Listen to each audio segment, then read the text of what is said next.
ये पहला क्वेश्चन है। India handmade has been developed primarily to. इसका कहने का मतलब है कि जो इंडिया हैंडमेड प्लेटफॉर्म लॉन्च किया है उसका उसे क्यों लॉन्च किया है, उसका उद्देश्य क्या है। तो उसका उद्देश्य ये है कि जो हाथ से बनाने वाले कारीगर उनको सपोर्ट दिया जाए, उनको ऑनलाइन प्लेटफॉर्म दिया जाए। इसलिए इसका आंसर हो जाएगा provide an online market place for artisans. अगला क्वेश्चन है, which country is not a member of G4। जो G4 कंट्री है उसमें से यूएसए है, रसिया है, चाइना है, यूके है और फ्रांस है। तो इसका आंसर हो जाएगा डी, कनाडा इसका मेंबर नहीं है। ठीक है। The census of India is conducted by. जो इंडिया में सेंसस हो रहा है, जो जनगणना हो रहा है, वो किसके द्वारा किया गया है। तो ये किया गया है registrar general and census commissioner द्वारा। इसका जो फर्स्ट सेंसस हुआ था वो 1872 में हुआ था। अगला क्वेश्चन है, white gut disease is mainly associated with. White gut disease जो है वो किससे संबंधित है। वो पोल्ट्री फार्मिंग से नहीं, ये शिप फार्मिंग से संबंधित है।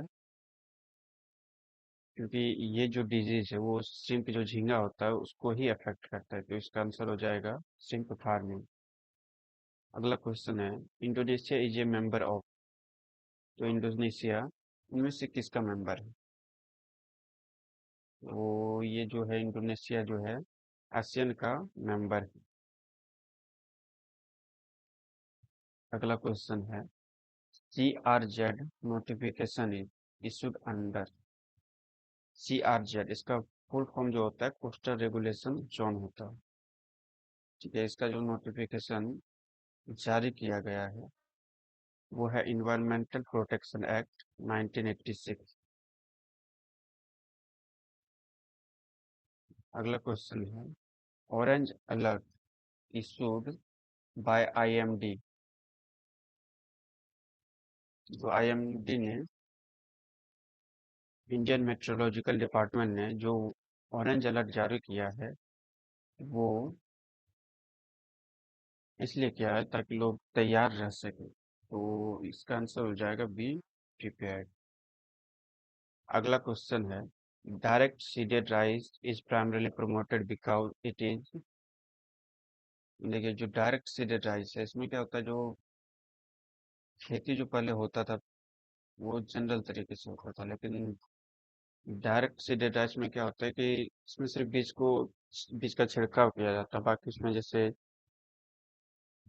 बुआई वगैरह किया जाता है। तो इसका जो आंसर हो जाएगा वो हो जाएगा सेव्स वाटर एंड लेबर। इसमें कम लेबर लगता है क्योंकि बार बार इसका जो फसल तैयार करने के लिए जो बीज से जो उसको निकालते हैं, रोपाई करते हैं, वो सब हट जाता है। तो कोई इसमें पानी भी कम लगता है और लेबर भी कम लगता है। The census in India is conducted under which act. जो भारत में सेंसस किया जाता है वो किस धारा के तहत किया जाता है। तो इसका आंसर हो जाएगा सेंसस एक्ट 1948 के तहत। अगला क्वेश्चन है, which strategic waterway is most closely associated with India Indonesia maritime cooperation. तो इसका जो आंसर होगा वो हो जाएगा स्टेट ऑफ मलाक्का। क्योंकि ये रूट इंडिया और इंडोनेशिया के बीच अच्छा खासा ट्रेड जनरेट कर सकता है, क्योंकि ये जो है पूरे विश्व का सबसे बिजिएस्ट स्टेट है। Heat waves in India are primarily monitored bye.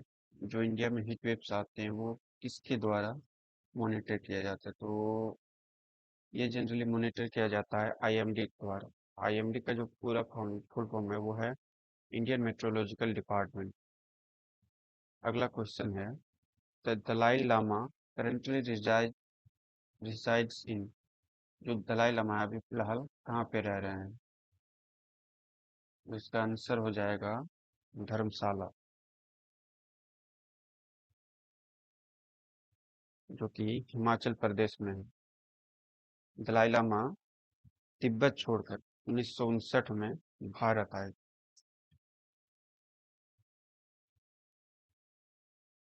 अगला क्वेश्चन है, white gut disease mainly affect. जो व्हाइट गट डिजीज होता है वो किसको हार्म पहुंचाता है? तो वो होता है श्रिम्प को पहुंचाता है, और ये श्रिम्प पे जो झींगा होता है उसी को श्रिम्प बोलते हैं। CRZ notification is issued under which act? जो CRZ जो है वो, जो कोस्टल रेगुलेशन जोन नोटिफिकेशन जो इश्यू किया गया है वो इन्वायरमेंटल प्रोटेक्शन एक्ट 1986 के तहत किया गया है। India handmade mainly benefits. जो इंडिया हैंडमेड है, जो प्लेटफॉर्म लॉन्च किया गया है वो किसको फायदा पहुंचाता है? तो वो हैंडलूम जो हाथ से बनाने वाले कारीगर हैं और जो कलाकार हैं उनको फायदा पहुंचाता है। Which country is not a member of the G4 group? तो G4 में जो मेंबर शामिल नहीं है, जो देश शामिल नहीं है, वो कौन है?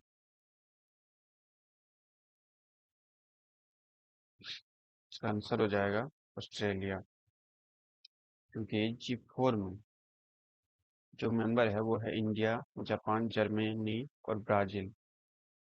तो इसमें ऑस्ट्रेलिया इसका आंसर हो जाएगा। अगला क्वेश्चन है, vaccine derived polio virus is primarily detected through. जो वैक्सीन के द्वारा जो पोलियो वायरस होता है वो किसके द्वारा डिटेक्ट किया जाता है? तो इसका आंसर है वेस्ट वाटर एनवायरमेंटल सर्वेलियंस। यानी कि जो वैक्सीन ड्राइव पोलियो वायरस होता है वो जनरली जो वैक्सीन दिया जाता है उसी के थ्रू होता है। जो भारत जो है 2014 में ये पोलियो फ्री हुआ था। अगला क्वेश्चन है, both Chenab and Beas are tributaries of which river system? Chenab और व्यास दोनों इस नदी के ट्रिब्यूटरीज हैं। तो इसका आंसर हो जाएगा इंडस रिवर। अगला क्वेश्चन है, the biggest advantage of direct seeded rice. जो डायरेक्ट सीडेड राइस मतलब कि जो धान के बीज को बार बार बुआई रोपाई नहीं करना पड़ता है, वो उसका फायदा क्या है? तो इसका फायदा ये है कि इसमें जो पानी है वो कम लगता है, लेबर कम लगता है। तो इसमें से जो आंसर हो जाएगा वो हो जाएगा वाटर कंजर्वेशन, क्योंकि इसमें पानी की मात्रा बहुत कम लगती है। अगला क्वेश्चन है, in space was created primarily to. जो इन स्पेस प्लेटफॉर्म है वो जो मुख्य रूप से बनाया गया वो किसके लिए बनाया गया है? वो प्राइवेट सेक्टर्स के लिए बनाया गया है, ताकि वो उनको प्रमोट कर सके प्राइवेट सेक्टर को स्पेस में। भारत के जो प्राइवेट सेक्टर्स हैं जो स्पेस टेक्नोलॉजी में आगे बढ़ रहे हैं उनके लिए और उनके सहयोग के लिए। तो आज का करंट अफेयर यहीं पे खत्म करते हैं, मिलते हैं अगले वीडियो में। तब तक के लिए जय हिंद।